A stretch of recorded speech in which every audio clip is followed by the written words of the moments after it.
Con su venia, presidente. La creación de órganos autónomos ha sido un reto para el desarrollo político y el fortalecimiento de la democracia. Al menos en teoría, deben promover la cultura de defensa y promoción de los derechos ciudadanos. La principal característica de los órganos autónomos es su carácter colegiado. La mayor riqueza está en su pluralidad de posiciones, no en la uniformidad, no en la unanimidad de posiciones. Tampoco deben ser organismos al servicio de ninguno de los poderes, ni del presidente de la República, ni del Congreso, y mucho menos de los poderes fácticos. Para mala fortuna de nuestra incipiente democracia, actores políticos dominantes, poderes fácticos e incluso las élites de algunas fuerzas partidistas destejen en la oscuridad los avances que en materia de organismos autónomos hemos conseguido, y con ello vuelven letra muerta las legislaciones encaminadas a lograr la transparencia, el acceso a la información, entre otros tópicos. Los acuerdos cupulares y las instancias informales han suplantado en no pocas ocasiones a los organismos autónomos y al Congreso. Con esta práctica han dado lugar al encubrimiento mutuo y a la captura política de muchas instituciones que deberían representar un contrapeso al poder, una piedra angular de nuestra democracia. Han confundido la realpolitik con el cinismo de las cuotas y los cuates. La ratificación de la designación de los órganos del sector energético es un claro ejemplo de esa captura política de organismos que en la ley deben gozar de autonomía, de profesionalismo, de independencia. La uniformidad en sus trayectorias, de formas de pensar y grupos políticos que los apadrinan es lo que prevalece en el perfil de cada uno de los propuestos. Para cubrir las formas se recurre al Congreso para validar decisiones previamente tomadas en acuerdos cupulares que mal esconden su afán de realizar negocios al amparo del poder público. Se anula la posibilidad del legislativo de que fiscalice y controle las decisiones. Con pocas excepciones, los perfiles presentados al Congreso responden a intereses políticos y económicos específicos y hacen evidente una vez más que el PRI y el PAN se reparten la mayor riqueza del país. Quizá el mejor ejemplo de la simbiosis funcionario público gerente privado sea el secretario transeccional Luis Telles, propuesto por el PAN. Ya se ve que el dinero une lo que la sangre separa. Para el Comité del Fondo Mexicano del Petróleo, en este caso particular, hay además un claro conflicto de interés, dado que Luis Telles es integrante del Consejo de Administración de Sempra Energy, empresa a la que el gobierno de Enrique Peña Nieto acaba de adjudicar el millonario proyecto Los Ramones. Según informes de la Bolsa Mexicana de Valores que el propio Luis Telles dirige, el proyecto consta de varios tramos, el primero de los cuales se adjudicó a Gasoductos Chihuahua, que tiene un 50% de capital accionario de Sempra Energy, y el otro 50% lo posee una subsidiaria de Pemex. El principal problema es que la trayectoria de Luis Telles como funcionario público es, para decirlo menos, cuestionable. Como integrante del gobierno de Carlos Salinas de Gortari, participó en el diseño de varias de las políticas que resultaron más dañinas para el campo mexicano. Como secretario de Energía con Ernesto Zedillo, alentó la apertura del sector eléctrico sin un marco regulatorio claro. Como titular de la Secretaría de Comunicaciones y Transportes en el gobierno de Felipe Calderón, no cumplió con alentar la convergencia, no licitó la tercera cadena de televisión y terminó inmerso en un escándalo de espionaje telefónico. Como sabemos, los titulares de Hacienda y Energía, así como el gobernador del Banco de México, integrarán el comité junto con 4 consejeros independientes. En el caso del Fondo Mexicano del Petróleo, basta con que uno de ellos se allane a la política oficial para que la pretendida independencia del órgano al que nos referimos quede en entredicho, o peor, para que el comité se convierta en un órgano dócil, sometido a las decisiones del Ejecutivo, con lo que su papel de contrapeso quedaría totalmente anulado. Los candidatos presentados por el Ejecutivo Federal comparten características comunes.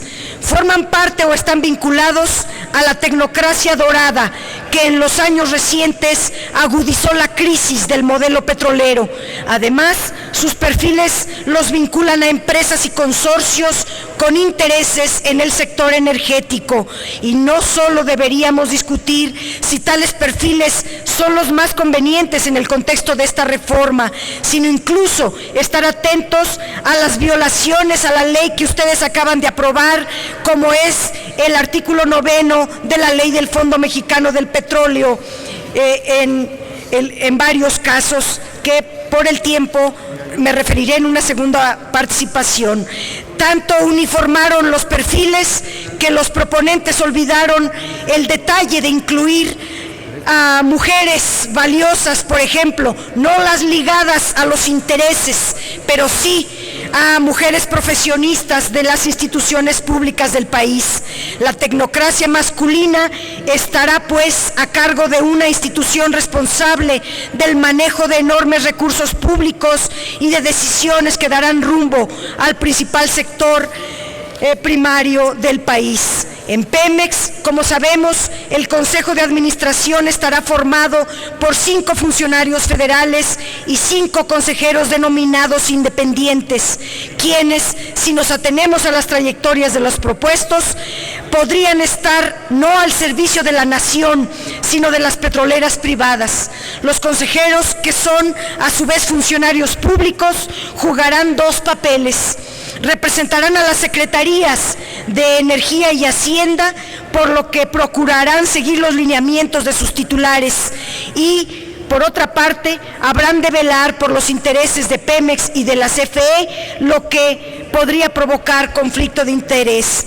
Los artículos 30 de la ley de Pemex y 29 de la ley de la CFE establecen que los consejeros no deberían estar sujetos a la ley de responsabilidades de los servidores públicos y que se les aplicará un régimen especial. Se da entonces la paradoja de que son designados por el Ejecutivo, de que como secretarios de Energía y Hacienda son servidores públicos, pero tendrán un trato preferencial.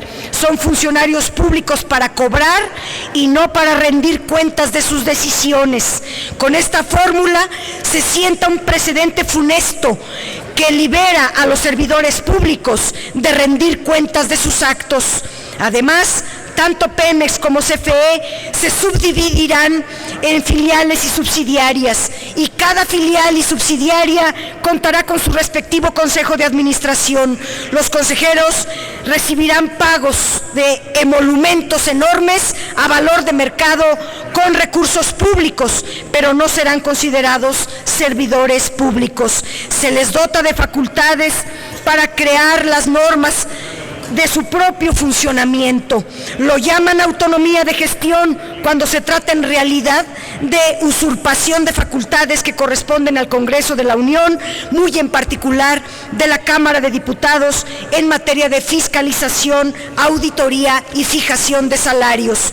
Cuando la propia ley establece que ninguno de los funcionarios no serán, dice la ley, no serán responsables de sus actos u omisiones, se abre la puerta a que la corrupción y la falta de transparencia que se han marcado a nuestras empresas públicas crezcan sin medida. El gobierno corporativo de una empresa estatal no gubernamental debe diseñarse para regular las relaciones entre una sana administración y la dirección de la empresa, pero en nuestro caso el director de Pemex ni siquiera tiene derecho de voto y le impondrán a la empresa todas las decisiones. En una empresa estatal que no gubernamental, El Estado debe conducirse como administrador de los bienes de la nación y su Consejo emitir políticas generales que engrandezcan a la empresa y estén al margen de los intereses políticos nacionales o extranjeros. Los perfiles de los consejeros independientes propuestos no garantizan el logro de estos grandes objetivos.